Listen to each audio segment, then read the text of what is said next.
Welcome to the Social Slice Podcast. My name is Alicia Henley. And my name is Noble Crawford. Social Slice gives you a slice of marketing, branding, and social strategy. From some of the top influencers in the business, we dive into the best practices, tools, and tips to help you connect, engage, and grow your brand. Grab your slice.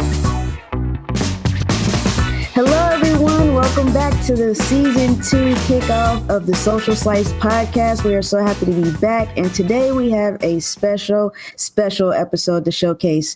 Now, as many of our listeners know, Noble and I are both within the audio and visual industry, and we recently had a major rebrand that took place at a leading association. So today, we are very happy to have two guests on with us to talk InfoComm, which is now AVIXA. So let's introduce our guests. We first have Brad Grimes, which is Director of Communications at AVIXA. Hello, Brad. Hey, welcome to the show. Great, it's good thanks. to have you on with us. Good to see you. We also have, it's good to see you too, man. It's been a while. And we also have Mark Coxon on with us. Mark recently made a transition to Barco as the regional sales manager, but many of you know him as a blogger and his show. He has a podcast as well via Ray Publication. So thanks for joining us today, Mark. Thanks, Alicia. It's good to have you on. Yeah, thank you so much. So we want to talk about the elephant in the room, and that is, of course, the name of the association, AVIXA. And, we've all heard the references to the pharmaceuticals and whatnot and things like that. But we want to ask, why AVIXA?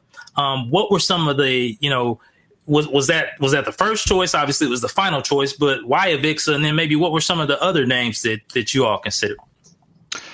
Wow, that's a big question, and there's a lot to unpack there. So, so as you guys have led off the show with, InfoComm International, which is the trade association for the commercial AV industry, has become AVIXA, which is the Audiovisual and Integrated Experience Association. And it's been something that's been a long time coming. We are guided by a volunteer board of directors. These are executives in the industry, and looking at our brand has been something that's been on our in our agenda for several years now. I mean, we've been looking at the brand to make sure it communicates exactly what folks in our industry do, what our value proposition is, and over a long period of time, we identified lots of challenges with it. InfoComm International didn't really, to a lot of members and to a lot of people outside the association, didn't really spell out very well what this industry was about and what professionals like Mark do for a living, and yourselves. And so we looked at that, and we spent a lot of time looking at it. We did start just by looking at the brand. We did not start this with the intention of changing our name. And it's not just a name change. If it were just a name change, we would have ripped the Band-Aid off and done it a while ago. I mean, this really does reflect more what this industry has evolved into, and what we as an association can get back and grow the industry and grow the market for all the professionals who work in it. So at the end of the day, we wanted to reclaim AV as something that was in our DNA, in our company's DNA, and our many members' DNA. This is what they are expert in. We wanted to emphasize experiences. We have identified with our board and a lot of our members that we cannot be just out there selling technology anymore. AV is the hottest place to be right now, as far as I'm concerned. Everything you do on the streets, in stores, it's what you see, it's what you hear. And everybody wants better audiovisual experiences. And we wanted to own that. We did not believe, and a lot of our members in our board did not believe, that in the face of technology commoditization and a bunch of other challenges, that we could continue to succeed and grow this industry if all we were doing was moving boxes and selling products. And when we talked to lots of people, they said, what's the real value of what AV professionals bring is the experiences that they create. Whether it's an experience like this, whether it's an experience at a show, when everything's working right, people communicate better, people engage better, people have better experiences. And we wanted to embrace that. I'm going on a long time here. Like I said, it's a lot to unpack, but we wanted that to be reflected not only in our name, but what we deliver into the marketplace. And so this isn't just a rebranding. It's also part of what we want to offer at our shows, part of who we want to attract to this industry, content providers, other people who rely on AV for experiences. And we think that AVIXA, the Audiovisual and Integrated Experience Association, accomplishes that. Awesome. And then in terms of like other potential names, did you have some that made the final cut of the final select few? Or so long story short, I mean, this was a multi-year effort. Like I said, we went out to some branding experts and agencies and said, just look at our brand, tell us what our challenges are. And they spent a lot of time interviewing industry people, tangential industry people all over the world. And eventually they came back to us and said, you have these challenges with the Infocom brand. A lot of them we recognized and knew about, and they recommended a brand change, which again was not the first course of action, but we saw the value in it. And we did. We went through a process of, I think at one point there were 65 to 70 names. Wow. They continue to get whittled down. Wow. I mean, when you're doing a rebrand, a lot of things go into it.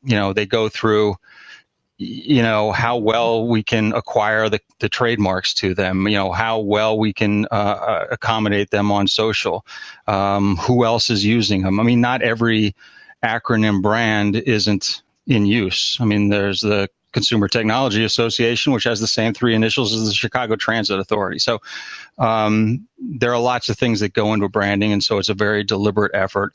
I'm not at liberty to discuss the ones that didn't make it, but after lots of debate with a lot of different parties involved, this is the one we came to, and we're very comfortable that change is difficult.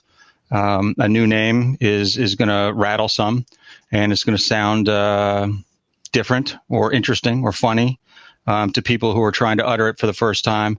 But at the end of the day, we felt it best reflected what we as an industry are trying to evolve into and what we as an association can bring to the industry in order to grow it. Got it. And just so you know, Brad, I did feel like a bit of a reporter there trying to pull that out of you. Oh, sure. I respect that. I felt a little bit like a director of communications and punting on it too. But we embrace it 110%. We know the change is difficult. This is a story to tell. If all it were a name change, then 140 characters in a tweet would suffice. We know that we have the next 6 months to go out there and tell the story about what this is. What we're finding so far is people who hear the story and understand the motivations behind this, get it the best. And we totally understand people who react quickly and don't like it out of hat. We also understand all the people who love it out of hat. But we have some storytelling to do, and we're going to do it. Awesome. Right. Well, we like it. We like the name. Yeah, we like Thank you. It stands for. So we'll go ahead and let you keep telling the story. Yeah. I just have to get used to saying it. I think in the beginning, I wanted to say Infocom, and I was like, wait, AVIXA. That's right. I got to get used to having that roll off the tongue. But I do love it. I love the pivot. I love everything about it. Well, as you know, you can still say Infocom when you're going to Las Vegas in 2018. The names of our shows didn't change. We have too much name recognition from the shows to change those. And to be perfectly honest with you, this was one of the challenges that we had with our current branding, is that the association offers so much more than the trade shows. And, right. When we would go into different markets, or we would be talking to people for the first time and trying to bring them towards us, there would be this confusion. Are you talking about Infocom, an association, or are you talking about Infocom, the trade show? Infocom International is a great name for an IT company, but it doesn't spell out association, and it doesn't spell out what we think is the bread and butter of this industry, which is taking audio and video and creating experiences. Right. I wanted to jump in real quick and say that, I've obviously heard some of the comments and seen the AVIXA on Twitter and all these things. And I think, in AVIXA's defense, I think any name change that comes about, like Brad said, there are going to be people who who say it should have been something different.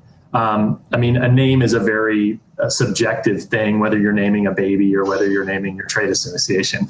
Everybody's going to say, oh, he doesn't look like a Bobby. You know, that's what they're going to say when they look at it. But I think the bigger point is exactly what Brad said. And there are two things there that I saw behind the change. Number one was the increased focus on the peripheral industries that Infocom International, the association before AVIXA, didn't pay, at least in my mind, a ton of attention to. Content creators, graphic designers, digital marketing firms, these people who are using our technology to deliver their experience, but we're not bringing them into the association. So we're not getting to have these valuable conversations as to what can we do as manufacturers and integrators to help you guys deliver your messages better so that the end experience is all that much, more exceptional, I guess. So, that's one thing. And the other thing, just in talking to some other people, Infocom was a strong brand, like Brad said, for the show. And that's where a lot of people feel that this is going to be hard, because when you have a strong brand, it takes a lot of effort, money, resources to rebrand something that people have a strong affiliation with. The flip side of that is that if the brand is so strong around the show, and you have content people, graphic designers, digital marketing people that you're trying to attract, and all they see you as is a hardware or electronics show, it's hard to get them to come into the association. The brand is too strong affiliated with what we've done. So kind of the double-edged sword of Infocom, the show, being such a recognizable entity, is that if the association has the same name, people who wouldn't normally exhibit at the show think the whole association isn't for them. When really this kind of opens the door for there to be an Infocom show, for there to be an ISE show, and perhaps for there to be an experience show or another show that maybe focuses less on hardware and releases and more on experiences, where we can get those other people into AVIXA to do that show where maybe they're not going to go to Infocom in Vegas. And so anyways, I see a ton of opportunity in it. For anybody listening, I'm not a rah-rah yes guy for Infocom all the time. Brad and I have had some spirited emails back and forth in the past, but I really do believe that this is a great change for our industry. And I think the reasoning behind it really illustrates why the name's so important. Agreed. And Mark, I don't know if you did have a seat at the table or not, but what would you have proposed as a new name, just hypothetically? I've always liked the emphasis on experience. So I like that experience is part of the name. I don't know that you can lose AV. So I don't know that I wouldn't be in some derivative of AVIXA. I didn't have a seat at that table and I hadn't given a lot of thought to it. Honestly, once it's announced and you have nice new orange notebooks with embossed logos on them, there's really not a lot of point in fighting about the name. Right. It's really at that point, what you need to do is say, what's the increased opportunity for me as an integrator, as a manufacturer, as somebody who belongs to Infocom? How can I benefit from this new change in direction, as opposed to, oh, geez, I'm going to complain and hopefully they'll change it back in 5 years if it doesn't work, right? I just don't think it's productive. So I like AVIXA. I mean, it's a name. I know some people say that it's hard to pronounce in other languages. I don't know that any acronym is easy to pronounce in another language, so I'll go with AVIXA. Well, as a dual cert holder, what do you think certifications look like coming from AVIXA down the line? What do you think those look like in the future? I don't know on the certification side so much. I noticed that AVIXA has already started some differentiation with some certifications. They have these new micro credentials now where you can get a certification in mounting, or you can get a certification in some of these pieces of integration. So kind of subsets of what maybe somebody would be doing in a CTSI, where maybe their job isn't lead installer, where they need to know how to work with project management, work with the end client, create change orders, do all the things that you would learn like in a CTSI. But maybe they do need some special attention to, hey, make sure the wall is rated for this. Make sure if you don't have this structure behind, you're getting an engineering stamp. Make sure that you're using these type of connectors and this kind of substrate. So I think there is some value in having those type of courses. So I know AVIXA has already started some of that. For me personally, I think the opportunity is to get us out of thinking as to create courses, classes, curriculum, maybe not a certification, but at least curriculum around getting us out of thinking about hardware from a hardware perspective.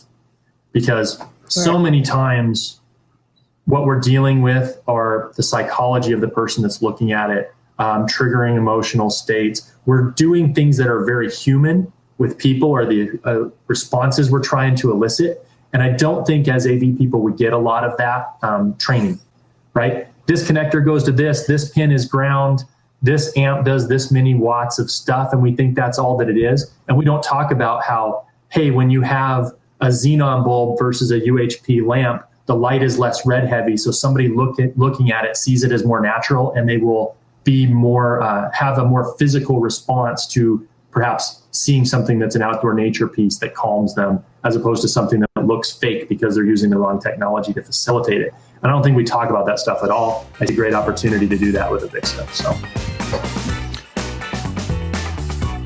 Yeah, as Mark knows, because he is a dual cert, which I can't remember, 100. I don't know. There are very few in the world who have gotten both certifications. But so we start to look at, what'll happen with certification, specifically to your question, is we will look at what actual CTSDs and CTSIs and CTSs are doing in order to deliver experiences. Let's walk back experiences for a second. I mean, there was a initiative, and it still continues now within AVIXA, formerly Infocom, about the exceptional experience and how it is more than just technology, and how it does take into consideration content and space, and really getting at what a customer or end user wants out of their AV system.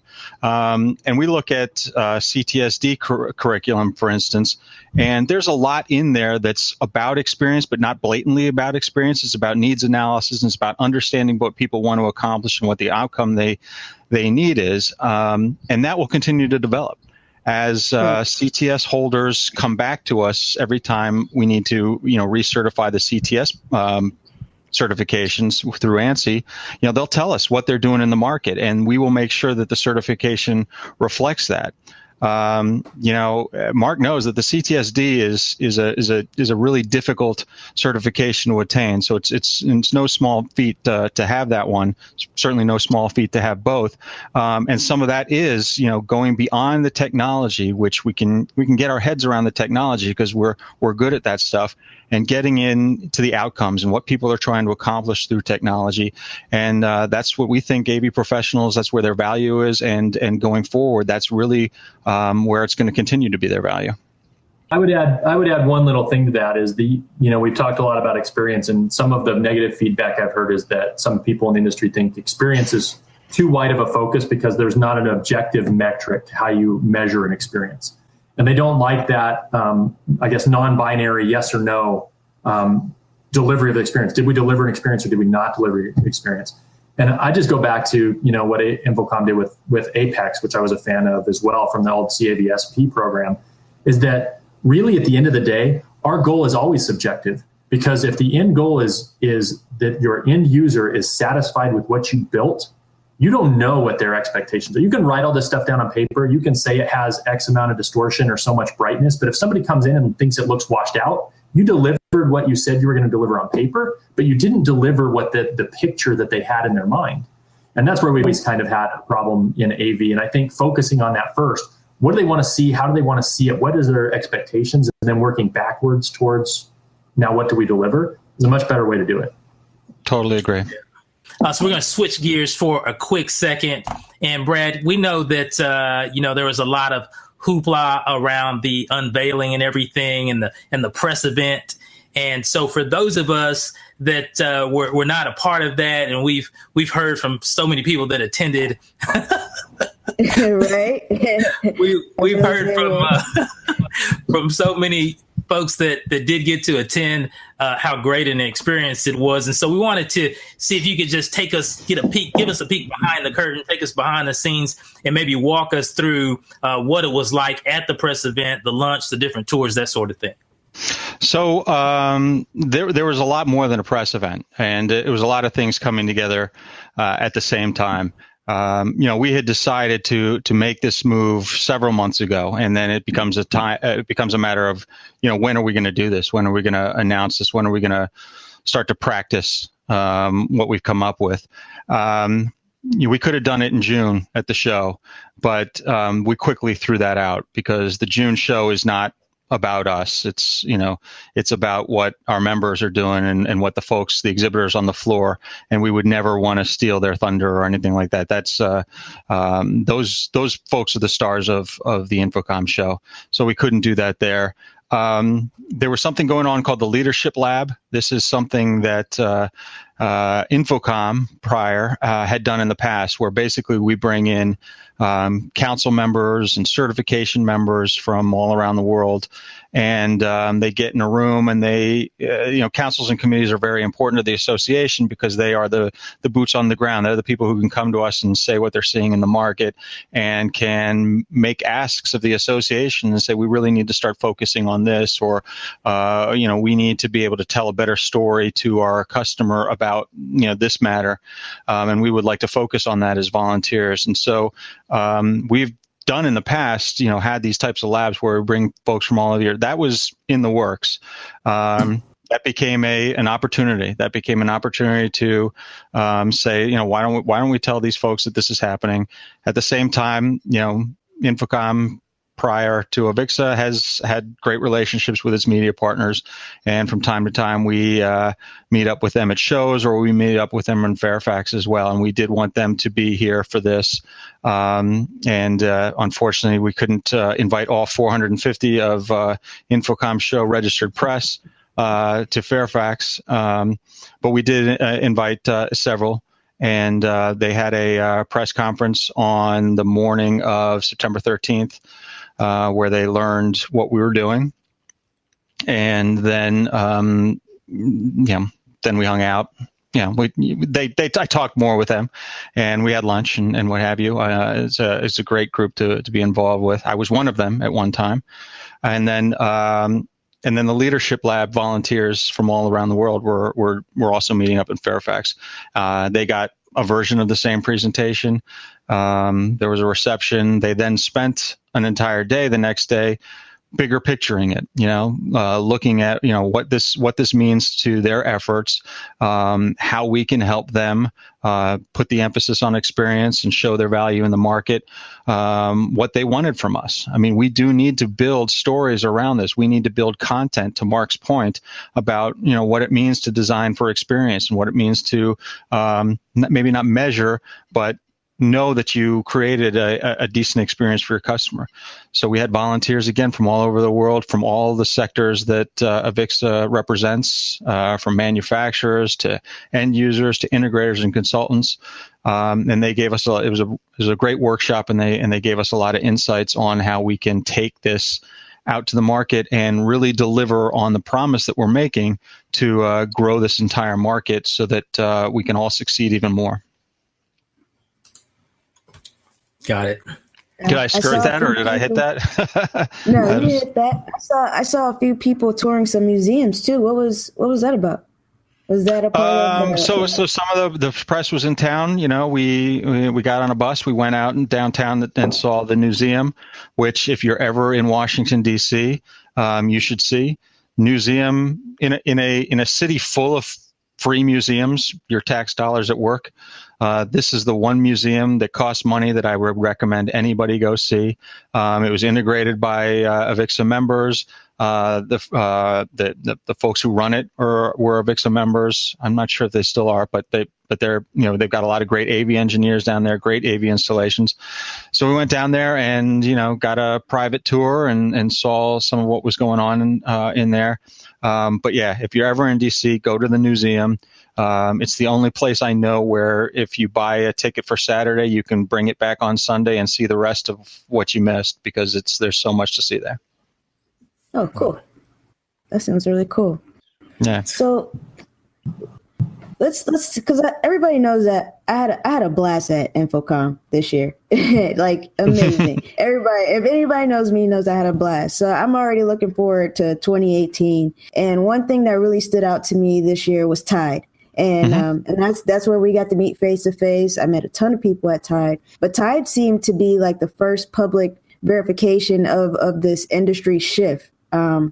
So what does Tide look like in 2018 in Vegas? Will it remain separate from the show? What does that That's look the current plan. I mean, we're not far enough down the road yet to know whether there's a theme for it. But yes, to those who could take part in Tide or even a little bit of it or understood it or knew what was going on, yeah, it was for sort of the first salvo in what we're trying to do here, which is to create ideas and create content and conversations that are, again, like Mark said, bigger than the technology and bigger than the products. This was made for designers and creative professionals to bring them in and sort of talk about how we can still create audiovisual experiences that's, in this instance, the one you saw, to tell stories and tell your brand story or tell your company's story. There will be a Tide in 2018. I'm not being coy. I don't know yet what the agenda will be or who the awesome speakers will be, but the plan is the same. There are plans for a Tide event at ISE in Amsterdam. Again, I don't have all those details yet, but it's something that we want to continue to do, and it's just one of the many things we want to do. And having all these volunteer leaders in town who can give us their insights. I mean, we take thoughts from everywhere. I mean, Mark's got a lot of great ideas. Lots of people have a lot of great ideas. We'll throw them all into the mix. We want to come up with more ways of professing this message in the market. Tide was a great show. I'm looking forward to it again in Vegas. It's going to be awesome. Yeah, I'm glad you enjoyed it. It was a lot of fun. So, Mark, I wanted to double back around to something that you had brought up earlier. I know you wrote the recent post about the X-Men and the AVIXA and the dawning of the AVIXA, which was a really good post, by the way. But in that post, you mentioned some other types of companies that it would maybe make sense to be a part of the association or maybe become a part of the different industry events. And so now with the rebrand now in place and with this new push or this new effort in place, what types of companies do you think are best suited to join InfoComm and potentially be at future trade shows? Yeah, so I mean, I came just a little bit about my background. When I was in integration, I worked for a museum integrator here in Orange. And so when you're doing museum exhibits like what Brad's talking about with museum, it's a very interesting kind of back and forth that happens. And there's somebody that's an exhibit designer who's involved in that. There's the curator of the museum who manages the exhibits that has these artifacts they want to tell stories about. The exhibit designer looks at the space and looks at those artifacts they want to tell stories about and creates a way to tell the story in that space. And then they end up bringing in a custom fabricator and an audio video person to now bring that story to life through set work and through audiovisual equipment. There's a lot of interplay there. And without any of those people, you don't get the right result. And so, for me, when I'm looking at the professional audio video industry, the commercial audio video industry, there are a lot of companies out there that are working directly with brands to tell stories. So you have companies like Sapient Nitro or George P. Johnson or Juxt or Obscura Digital, or, there are a lot of them, right? Push Interactive or some of these guys. And their strength is in knowing people and knowing how to affect emotion, change, call to action within people through telling a story, right? And those people are the people that are going to have the ear of the end client. The marketing manager who hires somebody to come in, I'll take an example. I don't know if you guys have seen the ANZ virtual garden in Australia. Deloitte Digital worked with ANZ Bank, and they created this virtual garden. It's a huge LED screen that comes up their stairwell 3 stories, and it's an interactive garden where you can say, I want more butterflies on Twitter, and all of a sudden more butterflies will appear flying through the trees, or I want bluebirds or whatever. So it allows people to interact live with this big, large screen. Now, ANZ didn't come out and say, hey, guess what we want? A 30-foot tall LED screen in our lobby. That's not where the conversation started. Now, with us as AV professionals, as manufacturers, we like to see that and go, oh my God, what a great experience. What a great piece of hardware. But that's not where they started. What they started with is we are a company that's based on innovation and technology. We want to make an iconic brand statement that our customers remember and can interact with. And that also our employees, as they walk through the building, will change their mood, going from their white cubicle that they're staring at a spreadsheet all day, and then walking through a building, being able to stand in the stairwell for a minute, watch this ambient, ever-changing landscape of something natural in their artificial environment, and go back to their desks and be more productive as employees. Now, as AV people, we don't get to have that conversation. But guess what? Deloitte Digital did get hired to have that conversation. And so companies like that are having these high-level conversations where the resultant kind of solution may very well include a ton of our technology, right? And as manufacturers, if we're not in that discussion, let's say this LED wall that's up there, right, that they've done this with, if they go out and they just bid parts, it's going to be a low bid project. They're going to find somebody who says they will hang signage in a lobby, and they're going to go for the lowest cost signage. But if these people are at the table and we're talking to them, and they understand that in order for you to affect the mood and the change that you want in people, we want to make sure these lights actually reflect the most natural conditions possible, so they actually think they're outside. We want to make sure that it's never down. We want to make sure, you talk about then the technology is actually accomplishing this goal, right? And they're not buying something that's more expensive because your brand's on it and your brand's more expensive. They're buying something that's more expensive because they understand the technical differences between the product and how it helps them accomplish their goal more. And that's really where we're going to start to benefit, because I really see this AV industry as doing a split. We have a lot of mom and pop companies, and we have some really great big companies in AV. And there are great people in both sets, don't get me wrong, right? But there are people who are very content in selling what's on the RFP, selling what the IT department writes down on a piece of paper, and providing that for this person. That type of business with services like Amazon for Business and these things that are coming out, that type of work is going to start to sway that way. And whether they go hire that person, who they do hire is going to have to be competitive in that environment. And then you have the other split where we talk about, I would love to sell you what's on your piece of paper. I just want to make sure, I want to understand what you're trying to accomplish so that we make sure this list of stuff you're asking for is the right stuff. And companies that will have that conversation with you will now help you justify being somebody who helps create that experience, as opposed to somebody who ships a lot of boxes to a loading dock. And that's, for me, I think that's really where AVIXA can help, right? It can connect us to the people having higher level conversations with businesses about productivity, about customer emotion, about call to action, about customer psychology, about what converts somebody to buy. The Simon Sinek starts with why stuff. Those people are having those conversations, and then they can say, and guess what? Boy, do we have the best world-class technology in person to implement this for you that understands what you're trying to accomplish and isn't going to shortchange you in the name of budget. And I think that's great. I think that's good for us. Well, it pretty much brings me to my next question, because you're in sales, and from the sales standpoint, the pitch is going to have to change, right? In a sales position beyond the hardware. And what does that look like? If I'm selling some AV, I'm selling hardware, but now I need to focus on this overall experience because the association I belong to is focused on the experience. Do we still keep the middleman, or do the salespeople start connecting more with those people who are talking about the experience? What does that look like from a sales point? Well, I think this is the opportunity, is that sometimes people do want to hire one person to do some of this stuff. And I think you're talking earlier about certifications and opportunity for education. I think if we could educate integrators how to have these kind of conversations and why X, Y, and Z are important when you're talking to a customer, then they feel equipped to go in and ask to see the marketing manager or the person or the CIO, as opposed to being relegated to responding to an RFP from the IT department.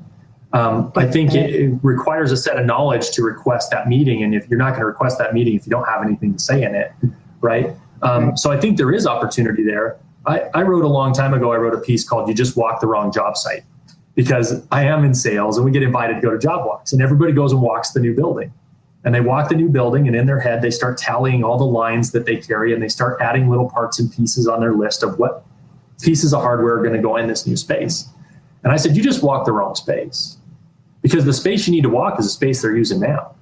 You need to sit in on a meeting, see when the conference call goes out, see who can't use the touch panel, see what happens in the workflow of a daily meeting so that you know what the problems are in their business with their current technology. And then you can start to figure out how you solve those problems, and fitting them into the space is secondary. Right? You got to figure out what's going to solve the problem first. And so I think too many times, we're trained that way. I mean, I'm not faulting anybody. We're kind of trained that way. We've been always the guys who come in with technology and we fix problems within this space. But we need to start thinking about how do we affect workflow and those things. I mean, John Green, John Green from New Era, right? Yep. Mr. J Green 6 on Twitter. One of the greatest things I ever heard him say on a podcast, I think it was an AV Nation podcast, was they were talking about these interactive whiteboards, which are a cool piece of hardware that do a ton of stuff that people need to do. But he said he didn't really feel like they were ever going to take off full scale, because the way a meeting works currently is that you don't have 5 people at the front of the room. People don't get up in a meeting and walk up to the front of the room and ask a question to the boss and then start to manipulate their computer and their PowerPoint. So the workflow isn't there. So because the board is able to be touched doesn't mean people are going to change what they do when they go in a meeting, which is sit across from the table and be presented to. And until you can flip those things, or you can find a use case for, hey, we do that in here, or hey, we're all sitting around a table. Wouldn't it be cool if that table was the interactive board in a horizontal space, so that instead of making all these notes and scribbles, that we're creating a living document as we go? Now you have use cases for technology. But you have to be in there to see how people work in order to connect the right dots. Because we all get excited. We want to sell stuff. I'm a sales guy. I want to sell tons of stuff to everybody, but I don't want to sell the wrong stuff to anybody. So, I mean, that's really where we have to learn to be a little more diligent. Got it. Ray, I want to follow up with that. Talking about sales from one angle, but from another angle, looking at the councils that exist under the AVIXA umbrella, with this current focus on the experience. Are there any new councils that are in the works that'll be focused in that area, or anything geared towards creating those integrated experiences, or will the existing councils be tackling this together or individually? Well, the short answer to the direct question is there aren't currently a bunch of new councils in the works. That said, this larger engagement of folks who aren't traditionally in our channel, aren't traditionally reflected in our councils, is something that we're tackling in a couple different ways. One way, so we're looking to engage, for instance, the designers of hotels or the designers of other types of spaces who are sort of on the architectural side, the content producers, the folks who need to keep digital signage in lobbies running. We're looking to engage all of those. Now, we think that with the new branding, it'll be an easier conversation than as Infocom International, that they'll be able to see themselves.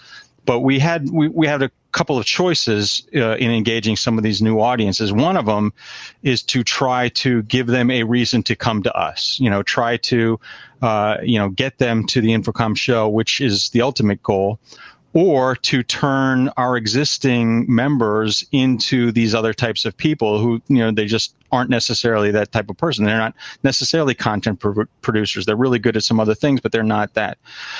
So we could either turn our current members into, content producers and digital artists or things like that. We could get them all to come to our show, which we're eventually, or we could go there.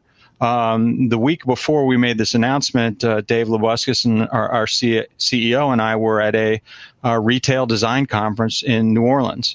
And we were down there talking to a room full of retail designers. These are folks who imagine storefronts and imagine the customer journey through a store.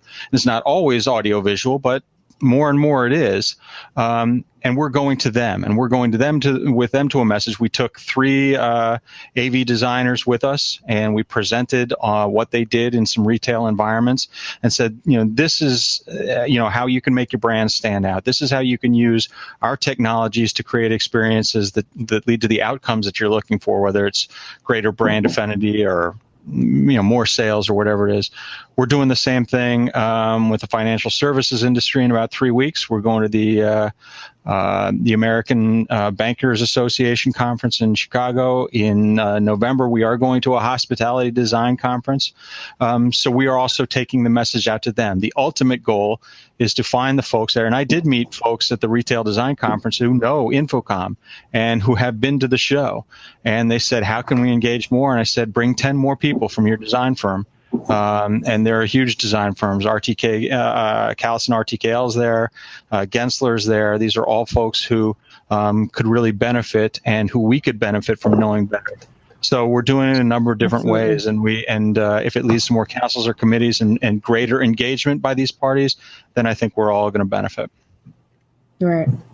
That's pretty cool that y'all are going out to these different shows too. You're not just expecting them to come just from this rebrand or this, the change and the pivot of what we're focusing on, but going out and actually finding them and making it a two-way street. That's what that last A in AVIXA is. Right. I mean, that's the unique thing that an association can do for an industry. I mean, we can go out and do what individual companies could do, but they have their own priorities. But we as an industry association can represent all of our membership and all the folks who make audiovisual experiences great when we go to a retail design conference or a hospitality design conference. And again, that's where the A in AVIXA, the final A in AVIXA, is our unique value proposition. I mean, we can go out there and represent this industry to a lot of different audiences. Absolutely. And that's a great way to position it, coming out the gate and, going down the pipeline for the next 6 months and telling your story, like you said, and that's a great way to do it. So let's talk predictions as we wrap it up. This is for both of you. What do you think the industry looks like 5 years from now with the pivot? Brad, let's start with you. What does the industry look like? Well, we do know, I think the industry is growing. I mean, I think we believe that it will continue to grow. We believe that this is the way the industry is going, that you see it all around you. You cannot walk down a street. You cannot walk into a mall. You cannot walk and not be experiencing AV. Now, a lot of people take it for granted. I mean, AV is just a part of everybody's life. It's in your hand. It's in your living room. It's in your kitchen. It's all around you. So folks' expectations are such that we need to be constantly competing with those expectations. But we think the opportunities are great for companies like Barco and the integrators out there, and a lot of these other companies who are in the AVIXA membership to continue to grow what we think is the marketplace for AV solutions. So we've spent 70 plus years, almost 80 years as an association focused very much on our industry, on professionalizing AV professionals, on offering certification and training, and I think we've been successful along with our members in growing this industry. And now when we go around saying we want to be a catalyst for market growth, what we're saying is we're getting out there to more markets, to more end user communities, and growing the pie even bigger. Basically, more people seeing the possibilities of AV, and we do think that there's a lot of growth ahead for 5 years. Awesome. And Mark? Well, I kind of alluded a little bit to it earlier, right? About some of the split between the folks that'll, go after the fill in my spreadsheet and deliver some boxes with some attached installation services, and people will start to have those higher level conversations. I think that gap will start to grow as consumer and kind of prosumer technologies get more advanced. Some of those can tackle things that needed an integrated product before. And they do a lot of things all in one box that used to you had to have 3 or 4 boxes and an installer to do. So I think that gap starts to grow a little bit. I do think that, for the folks out there who say, well, I don't build museum exhibits, or I don't do visitor centers, or I don't do theme parks. That's not the only experience we're talking about here. There is the experience of having a company that provides consistent managed services with a great service level agreement. That's an experience. That's an experience, especially to an IT manager or an operations manager. That's an experience that you're talking about, that, hey, we're going to take care of these products across this scale in this way. And every time you call, you're going to have a consistent experience going through, as opposed to, well, let me see if I can get somebody in another state that does this, right? So you don't have to be doing, the next IMAX, 4D, pixel mapped, whatever, to be in the experience business, right? Service is an experience. Consistency is an experience.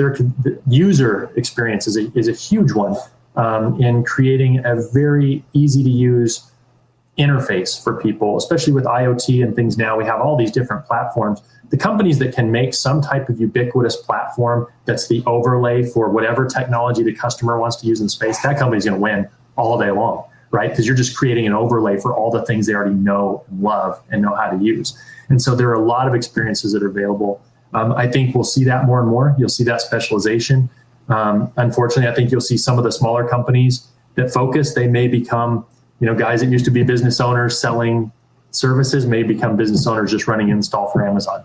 That's going to happen. And you're going to see other sides where we really see a lot more interplay and interaction between who Brad was talking about, architects, digital storytellers, interactive content creators, digital marketers, those people that have the customer's ear. I think you're going to see a lot more close work between us and them so that those experiences come off in the best way possible.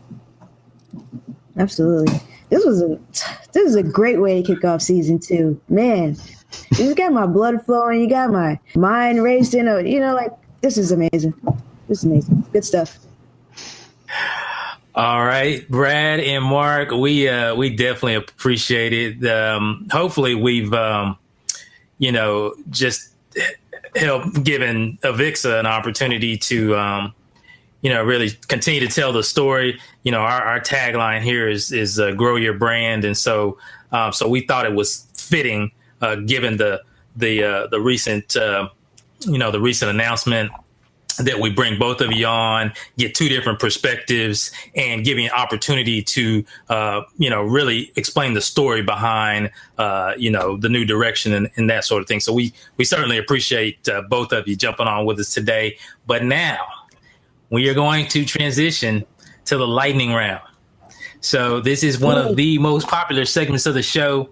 And so we're going to dive right into it. So here's how it works. So Alicia is going to be asking the questions. I'm going to be keeping time.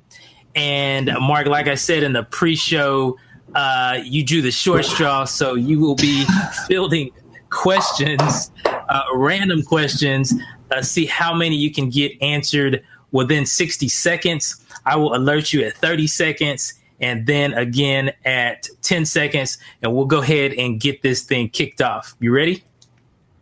This is my favorite part of the show, which means I know I'm going to choke on it, but let's go. Awesome. Mark's my hero, by the way.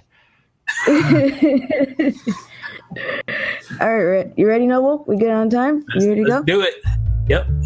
All right. So let's see. Peanut butter and jelly or turkey and Swiss sandwich?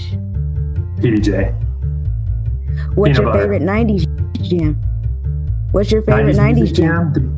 Depeche Mode, Violator. Which AV X-Men are you? I'm Cyclops, Laser Vision. Nice. Any advice for your previous boss?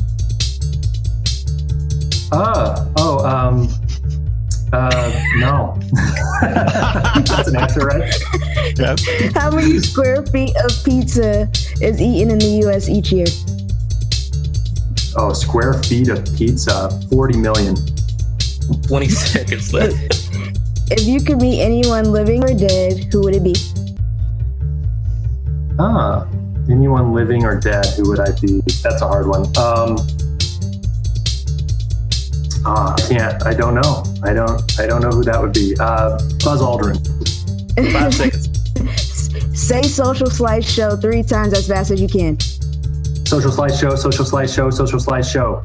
Booyah! Time. So, booyah. That was pretty good. What was the answer to the pizza?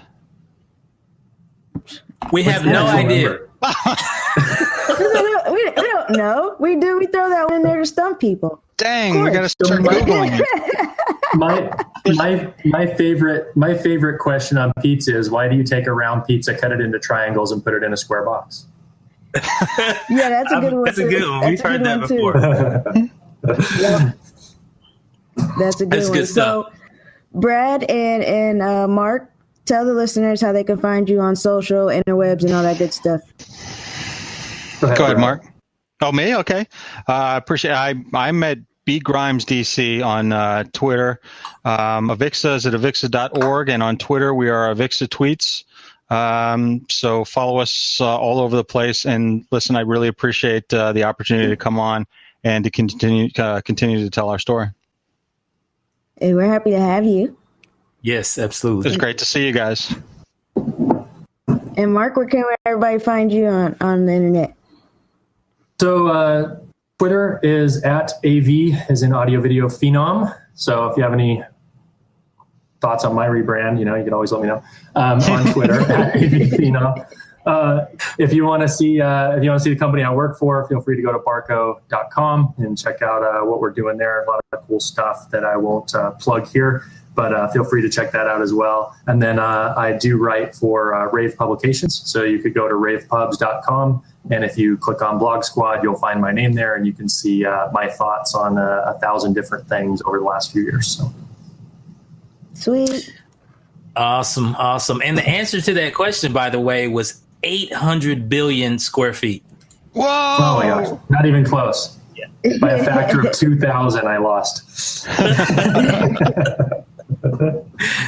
Well, I tell you what, Brad, Mark, we appreciate both of you guys for jumping on with us today, sharing the story, sharing your knowledge, and just giving us some insight in your perspective on the direction that things are going. So thank you very much. And folks, we hope you enjoyed this episode of the Social Slice podcast. Tune in next week as we bring you another special guest. I'm your co-host, Noble Crawford, here with Alicia Henley, and we are out. Thanks for listening to the show. We hope you enjoyed today's episode. Jump on over to iTunes to leave a rating and review. This will help us improve our ranking and grow our brand. We appreciate your feedback. Also, be sure to check out the show notes on socialslice.io, where you can link to all the resources mentioned in today's episode. Want to join us on the show? Or you have an idea about a future topic? Follow us on Twitter at Social Slice Show or Facebook at Social Slice. Tune in next week as we bring you more tools, tips, and strategies to help you connect, engage, and grow your brand.